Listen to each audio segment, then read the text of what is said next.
নিজের বাড়িতে থাকলে যা হয় আর কি। সকালবেলা 9:30টার দিকে ঘুম থেকে উঠি। উঠে টিভি চালিয়ে দিয়ে হাতে চায়ের কাপ নিয়ে বসে যাই। আর তো কোনো কাজ নেই। বাড়িতে থাকলে তো এরকমই হয়। দুপুরের দিকে মা দেখো এত সব রান্না করেছে। রান্নাগুলো খুব টেস্টি হয়েছে। আর দুপুরের খাবারটা খাওয়ার পর সন্ধ্যা নামার আগে বিকেলের দিকে আকাশটা ঠিক এত সুন্দর অপূর্ব হয়েছিল। আর গাছের ফুলগুলো দেখো কি সুন্দর লাগছে দেখতে। খুব ভালো।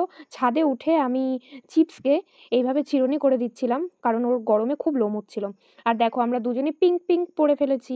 হ্যাঁ, রথযাত্রা আজকে। তো রথযাত্রার জন্য তো বাইরে বেরোতে হবে। তো বাইরে বেরিয়ে দেখি একটা ছোট্ট রথ নিয়ে সবাই বেরোচ্ছে।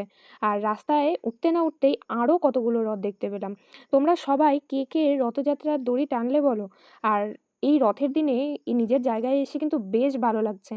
সব রথ এমনকি রাস্তায় এত সুন্দরভাবে সাজানো প্রত্যেকটা রথ দেখে আমার তো খুব ভালো লাগছে।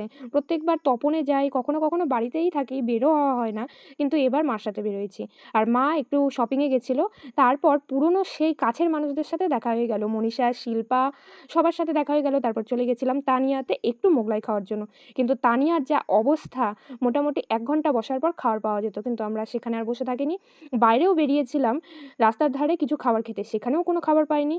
তো আর কি করার, আবার একটা রথ যাচ্ছিল, সেই রথটা যাওয়া আমরা দেখছিলাম। তো দত্তপাড়ার মোড়েই তেজপাতা নামে একটা রেস্টুরেন্ট ওপেন হয়েছে, মাম্পি গোস্বামী, সবাই চেনো। তো ওখানেও গেছিলাম খাওয়ার খোঁজেই। তবে ওখানেও কোনো রকম কোনো খাবার পাইনি, এতটা পর্যন্ত ভিড় ছিল। আর এই দিদিটারই রেস্টুরেন্ট ছিল। তো যাই হোক, সেখানে মোটামুটি মেনু কার্ডটা একটু চোখ বুলিয়ে আর রেস্টুরেন্টটার অ্যাম্বিয়েন্স দেখে আমরা সেখান থেকে চলে আসি। তারপর আমুল পার্লার থেকে আইসক্রিম নিয়ে নিই, যেটা আর ক্লিপ নেওয়া হয়নি। আর রাস্তা থেকে বাড়ি যেতে মোটামুটি ১ ঘন্টা টাইম লেগেছে, এত ভিড় ছিল। আচ্ছা, সবাইকে জয় জগন্নাথ।